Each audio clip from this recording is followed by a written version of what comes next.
WPL 2024లో Mumbai Indians Delhi Capitals మధ్య జరిగిన తొలి మ్యాచ్ థ్రిల్లింగ్ గా సాగింది. ఢిల్లీ నిర్దేశించిన 172 పరుగుల లక్ష్య ఛేదనలో ముంబై సూపర్ విక్టరీ సాధించింది. ఆఖరి బంతికి 5 పరుగులు కావాల్సి ఉండగా అప్పుడే క్రీజ్ లోకి వచ్చిన సజన 6 కొట్టి విజయాన్ని అందించింది.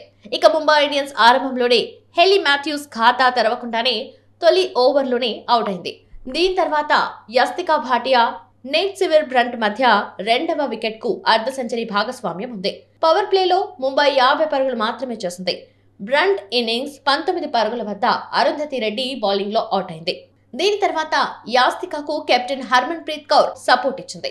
దీంతో యాస్తికా భాటియా అర్ధ సెంచరీ పూర్తి చేసి ముంబై స్కోర్ ను 100 దాటేసింది.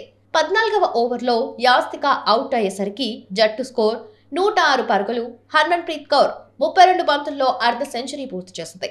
4వ బంతికి 4 కొట్టిన హర్మన్ ప్రీత్ కౌర్ ఆసీస్ క్యాప్సీ బంతికి అవుట్ అయింది.